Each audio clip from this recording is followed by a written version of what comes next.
She walked past me at the checkout line, her cart overflowing with groceries. I could have pretended not to notice. I could have kept my place in line like everyone else. But something made me step aside and let her go first. "After you," I said. She looked up, surprised. Her eyes were tired, the kind of tired that comes from carrying more than just shopping bags. She smiled, a small, grateful smile that barely reached her eyes. "Thank you," she whispered. I thought nothing of it. Just another Tuesday afternoon at the supermarket. Just another small gesture in a world that often forgets kindness exists. But as she placed her items on the conveyor belt, she turned back to me. Her voice was barely audible, almost lost in the beeping of the scanner. "I'm the new director," she said. "Your new director." The words hit me like a freight train. The job interview I'd bombed last week. The position I desperately wanted but was sure I'd lost. The company that would decide my family's future. She was the one who would decide my fate. What if the smallest acts create the biggest ripples? What if the person you help today holds your tomorrow in their hands? I stood there, frozen, watching her pay for her groceries. My mind raced with 1,000 thoughts. Should I say something? Should I introduce myself? Should I pretend this moment never happened? But life doesn't give you a script for moments like these. Life throws you into the deep end and watches to see if you'll swim or sink. And sometimes, just sometimes, the universe aligns in ways you never see coming. She finished paying and started to leave. Then she stopped, turned around, and looked directly at me. "Monday, 9 a.m., my office," she said, and then she was gone. Have you ever wondered if the universe keeps score? If every small kindness, every tiny gesture gets recorded somewhere in the cosmic ledger of life? I used to think successful people were just lucky, born into the right families, went to the right schools, knew the right people. But what if success isn't about who you know, but how you treat the people you don't know yet? That night, I couldn't sleep. I kept replaying the moment in my head. The way she looked when I let her pass. The exhaustion in her shoulders, the surprise in her voice when she thanked me. She could have been anyone, a teacher, a mother, a stranger I'd never see again. But she wasn't. She was the person who would sit across from me in 4 days and decide if I was worth a second chance. Think about it. Every day you interact with dozens of people. The barista who makes your coffee, the person who holds the elevator, the driver who lets you merge in traffic. Any one of them could be holding a piece of your future, and you'd never know it. We live in a world that tells us to look out for number one, to climb the ladder no matter who we step on, to guard our place in line like it's the last lifeboat on the Titanic. But what if that's exactly what's holding us back? My grandmother used to say, treat everyone like they're going to be your boss someday, because one day they might be. I thought she was just being old-fashioned. Now I understood she was teaching me something profound about how the world really works. The weekend crawled by like molasses. I prepared for Monday like a soldier preparing for battle. I researched the company again. I practiced my answers. I ironed my best suit. But mostly, I thought about that moment in the checkout line. What would have happened if I'd kept my place? If I'd ignored her struggling with those bags? If I'd chosen efficiency over empathy? Here's what I've learned. Life is watching, always watching. And it rewards those who choose kindness when kindness is optional. Take a moment today to help someone who can't help you back. Your future self might thank you for it. Monday morning arrived like a verdict. I sat in my car outside the office building, watching people stream through the revolving doors. Somewhere up there on the executive floor, she was waiting. Did she remember me? Did that moment in the supermarket mean anything to her? Or was it just another forgettable interaction in a lifetime of forgettable interactions? I thought about all the times I'd rushed past someone who needed help. All the moments I'd chosen convenience over compassion. How many opportunities had I missed? How many futures had I walked right by? The elevator ride felt eternal. Each floor that passed was another chance to turn back, to pretend this wasn't happening. But sometimes Life pushes you forward when every instinct tells you to retreat. Sometimes you have to trust that the universe knows what it's doing, even when you don't. The executive floor was exactly what you'd expect: glass and chrome and the quiet hum of power. Her assistant showed me to a waiting area that probably cost more than my annual rent. I sat there, trying to look confident, while my heart attempted to escape through my chest. Then the door opened. She stood there in a different light now. Not the tired woman from the supermarket, but someone who commanded the room simply by entering it. Power has a way of transforming people, but I could still see traces of that Tuesday afternoon in her eyes. "Come in," she said, professional, neutral, giving nothing away. Her office was a shrine to success, awards on the walls, a view that stretched across the city, the kind of space that whispered, "You've made it." But on her desk, next to the computer and the endless reports, was a small framed quote: "No act of kindness, however small, is ever wasted." She saw me notice it. A smile played at the corners of her mouth. Not the tired smile from the supermarket, but something deeper, something that suggested this moment was as surreal for her as it was for me. "Sit," she said. "We have a lot to talk about." Tell me," she began, settling into her chair, "why should I hire someone who failed their first interview so spectacularly?" The question hung in the air like a challenge. I could have given her the rehearsed answer, the one about learning from mistakes and growing stronger, but something about that quote on her desk made me choose honesty instead. "I don't know," I said. I walked out of that interview knowing I'd blown it. I stuttered through my answers. I forgot half my qualifications. I was so nervous, I probably came across as someone who couldn't handle pressure. So honestly, based on that interview alone, you probably shouldn't hire me. She leaned back, studying me. The silence stretched between us, but it wasn't uncomfortable. It was the silence of someone making calculations, weighing variables that went beyond resumes and references. "Do you know what I did after I left the supermarket that day?" she asked. I shook my head. "I sat in my car and cried. Not because of you, but because of what you represented. See, I'd just come from firing someone talented, qualified, impressive on paper. Someone who treated our receptionist like furniture and never held a door for anyone below their pay grade." She stood and walked to the window, her reflection multiplying in the glass. The city stretched below us, millions of lives intersecting in ways they'd never understand. I've been in business for 20 years.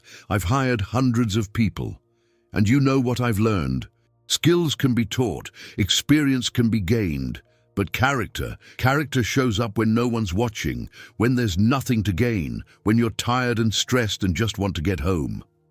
Are you starting to see how the universe works? How it plants seeds in the most ordinary moments and watches to see what grows? She turned back to me. "That day at the supermarket, I wasn't your future boss. I was just another exhausted human being trying to make it through Tuesday. And you saw me. Not my title, not my position, just me. Do you understand how rare that is? If you're watching this, take a moment to subscribe. This channel exists for people who believe the smallest gestures can change everything. Hit that notification bell, because the story gets even more incredible. I'm going to tell you something," she continued, returning to her desk. "Something that might change how you see the world. Every successful person I know has a story like ours. A moment when kindness paid dividends they never expected. But here's the thing. They weren't being kind because they expected anything. They were kind because that's who they are." She pulled out a folder. My folder, the one from my failed interview. Red marks covered the evaluation form like battle scars. But there was a second sheet behind it. Fresh, clean, dated from last Tuesday. "After our encounter, I went back and watched your interview again. Yes, we record them. And you know what I saw? I saw someone so desperate to impress that they forgot to be themselves. I saw potential buried under panic. I saw someone who needed a chance, not a judgment. Think about that for a moment. How many times have we been our own worst enemy? How many opportunities have we sabotaged because we tried too hard to be what we thought others wanted? But here's what really got me, she said, leaning forward. I checked the security footage from that day. You didn't just let me go first. You helped an elderly man with his bags before that. You picked up items a child dropped. You were kind to everyone, not just me. That tells me everything I need to know about who you'll be when you think no one important is watching. My throat felt tight. In a world that measures worth in dollars and titles, here was someone measuring it in moments of grace. The position, she said, comes with responsibilities you're not ready for. The technical skills you'll need to learn. The pressure will be intense, the learning curve steep. By every traditional metric, I should give this job to someone else. My heart sank. Even kindness, it seemed, couldn't overcome reality.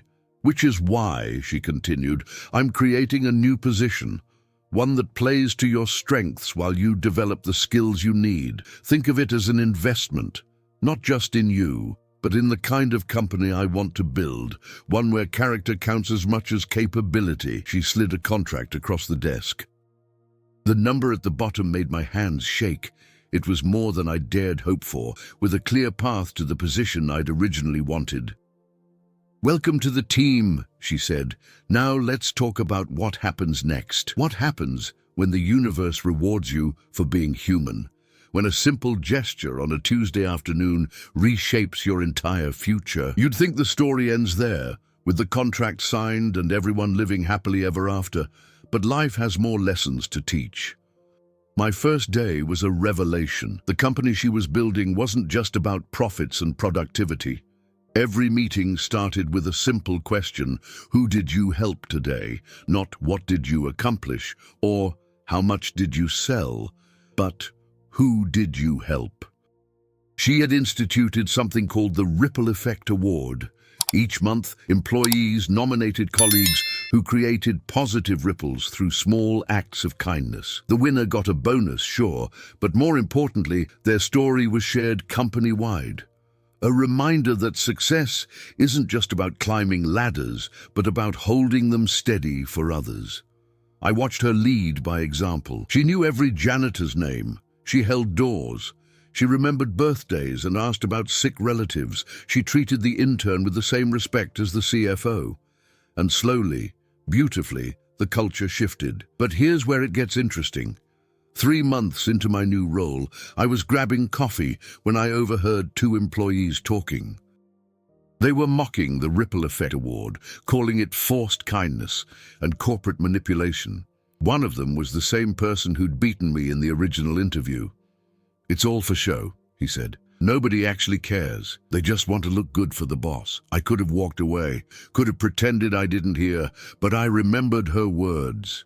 Character shows up when no one's watching. So I bought their coffees and joined their table. You might be right, I said. Maybe some people are just going through the motions. But I've got a question for you. Does it matter why someone holds a door if the door gets held? Does the helped person care about the helper's motivation? They looked at me like I'd grown a second head. But I pressed on, sharing my story, the supermarket, the interview, the moment that changed everything. Not to brag, but to show them that kindness isn't a corporate strategy, it's a life strategy. By the end of that coffee break, something had shifted. Not dramatically, but enough. A few weeks later, I saw one of them helping a struggling colleague without being asked. The ripple continued. 6 months passed. The company grew. My skills sharpened. But the real growth happened in places spreadsheets couldn't measure. I started seeing the world differently. Every interaction became an opportunity. Every person, a potential story waiting to unfold. Then came the email that changed everything again. My office, now, director. The walk to her office felt like déjà vu. But this time, I wasn't nervous. Whatever was coming, I'd face it with the confidence that comes from knowing you're exactly where you're supposed to be. She was standing by the window again, but her posture was different, heavier, the weight of leadership visible in the curve of her shoulders. "I'm leaving," she said without preamble. "Promoted to regional director. They want me in Singapore by month's end." The words hit harder than I expected. She wasn't just my boss. She'd become my mentor, my example of how to lead with both strength and kindness. "They've asked me to recommend my replacement," she continued, turning to face me. "Someone who understands what we've built here. Someone who won't just maintain the culture, but expand it." I knew where this was going before she said it. The universe has a sense of poetry, doesn't it? The person who once failed an interview was about to be offered the position they'd dreamed of, but not because of that failure, because of everything that happened after. "It's yours if you want it," she said, "but I need you to understand something. This isn't a reward for letting me go first in line. This is recognition of who you've become since that day, the way you've treated every person in this building, the ripples you've created without even realizing it. Do you see it now? How kindness compounds like interest, how one small gesture becomes 1,000, how the person you help today might just help you become the person you're meant to be tomorrow." She handed me a letter. Inside, recommendations from people I'd never expected. The janitor whose mother I'd asked about, the intern I'd mentored, the cafeteria worker I'd helped clean up a spill. Each one had noticed, each one had remembered. If this story resonates with you, if you believe in the power of kindness to transform lives, subscribe to this channel. Share this video with someone who needs to hear it, because the world needs more people who understand that success isn't just about rising. It's about lifting others as you climb. "Before you answer," she said, "I need to tell you the rest of the story, the part I've never shared with anyone." She sat down, and for the first time since that day in the supermarket, I saw the vulnerability beneath the power. 20 years ago, I was where you were, struggling, desperate, watching opportunities slip through my fingers like sand. I'd just been rejected for a job I needed badly. I was sitting in my car crying when an elderly man knocked on my window. Her eyes grew distant, seeing something beyond the office walls. He asked if I was okay. I could have said yes, driven away, nursed my wounds in private. But something made me tell him the truth. He listened, really listened. Then he handed me a business card and said, "Come see me Monday. I might have something for you." She smiled, the kind of smile that carries decades of gratitude. He owned the company that gave me my start. Not because I was the most qualified, but because I was honest about my struggle. He took a chance on someone who needed a chance. And he taught me that success isn't a ladder you climb alone. It's a web you weave with others. The parallel wasn't lost on me. The universe loves patterns, doesn't it? Loves showing us that what goes around truly does come around, sometimes in ways we never see coming. "That man died 5 years ago," she continued. "But before he did, he made me promise something, that I'd pay it forward, that I'd look for potential in unexpected places, that I'd remember that behind every resume is a human being trying their best." She stood, walked to her desk, and picked up that framed quote. This was his. He gave it to me the day he retired. No act of kindness, however small, is ever wasted. It's not just a nice saying. It's a business philosophy, a life philosophy, a reminder that the way we treat people when we have nothing to gain says everything about who we are. I understood then why she'd hired me. Not just because I'd let her go first, but because I was part of a chain that stretched back decades. Each person helping the next, creating ripples that would extend far into the future. "So," she said, "will you take the position? Will you continue what he started, what I've tried to build, what you've already begun?" The weight of the moment pressed down on me. This wasn't just about a job anymore. It was about becoming a link in a chain of kindness that stretched across generations. It was about accepting responsibility, not just for profits and losses, but for the culture of an entire organization. Yes, I said. The word came out stronger than I felt, but sometimes you have to speak courage into existence. She smiled, relief and pride mixing on her face. Good, because I have one more confession. That day at the interview, I was one of the people watching. I saw you fall apart, but I also saw something else. After you left, thinking you'd failed, you held the elevator for a delivery person. You thanked the security guard by name. You were kind, even in the midst of what you thought was your worst moment. How many times do we assume our worst moments define us? How often do we forget that character isn't about perfection, but about how we treat others when our own world is falling apart? I fought for you to get a second chance, she continued. Not everyone agreed. Some said I was being too soft, too sentimental. But I knew something they didn't. I knew that skills can be taught, but character is revealed. And yours revealed itself in a dozen small ways you probably don't even remember. She moved to a cabinet and pulled out a thick binder. This is every ripple effect story from the past 6 months. Read them, study them, not because they're policy, but because they're proof. Proof that kindness isn't weakness. Proof that putting people first doesn't mean putting profits last. Proof that the culture we choose creates the success we achieve. I took the binder, feeling its weight.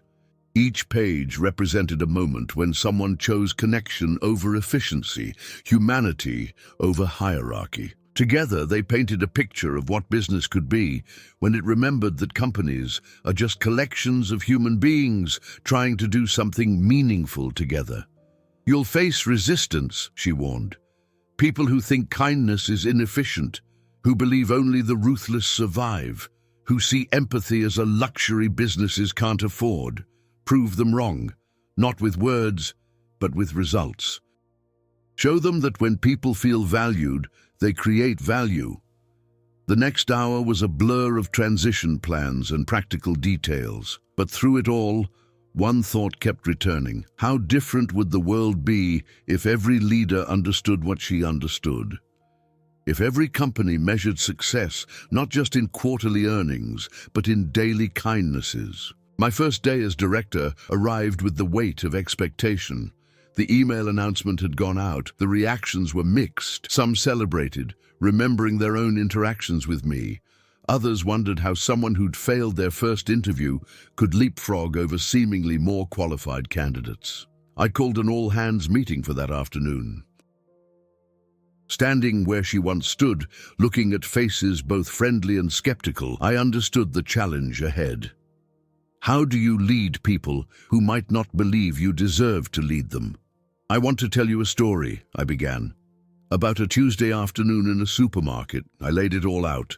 The failed interview, the chance encounter, the second opportunity, the months of learning and growing.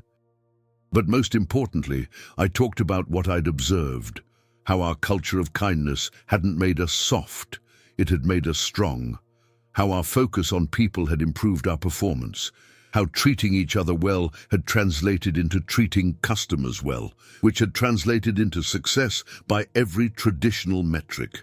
But here's what matters most, I said. I'm not here because I was nice to the right person at the right time.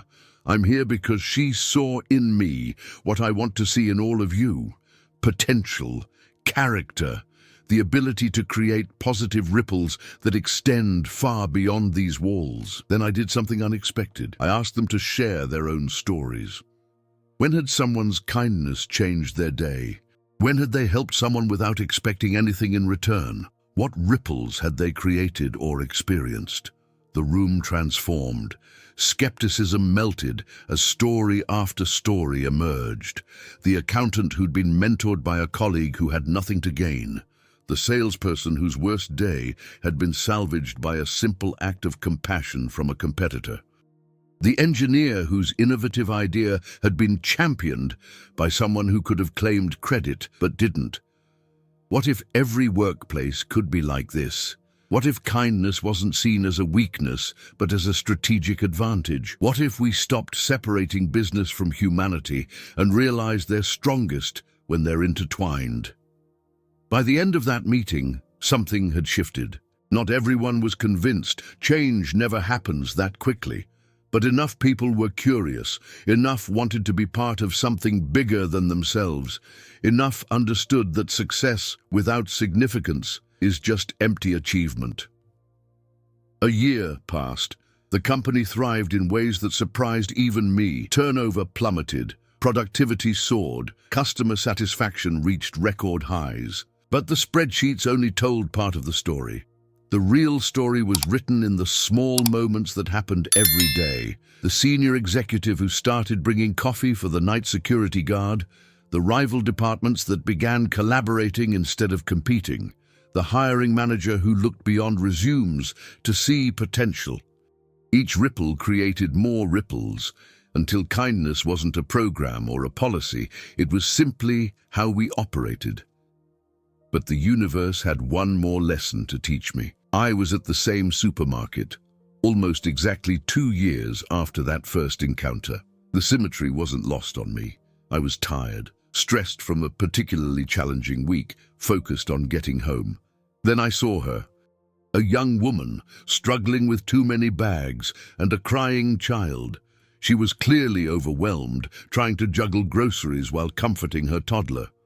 Other shoppers navigated around her, absorbed in their own urgency. I could have done the same, could have justified it with my own exhaustion, but I knew better now.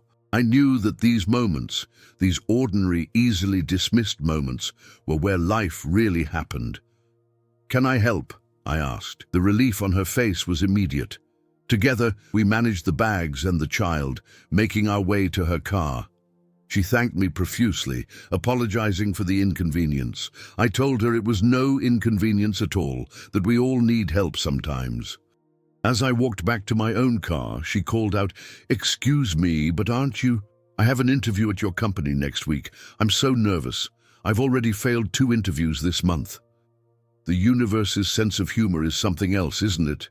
Here was my moment, come full circle. Here was my chance to be someone else's unexpected grace. "Let me tell you something," I said. "Interviews don't define you. How you treat people when you think it doesn't matter, that defines you. And from what I just saw, you're exactly the kind of person we're looking for." I gave her my card, told her to come see me before her interview. Not to guarantee her the job, that would cheapen what we'd built.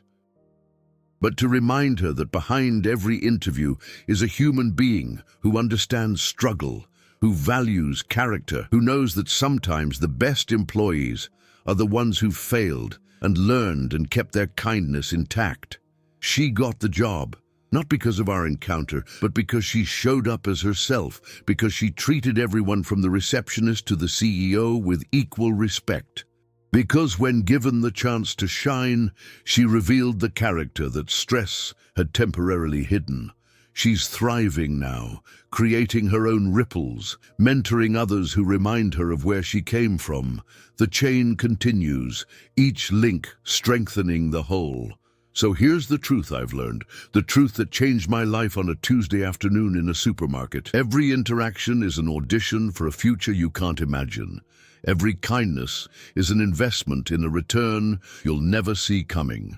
Every moment you choose empathy over efficiency, you're writing a check the universe will cash when you least expect it. But here's the crucial part. You can't do it for the return.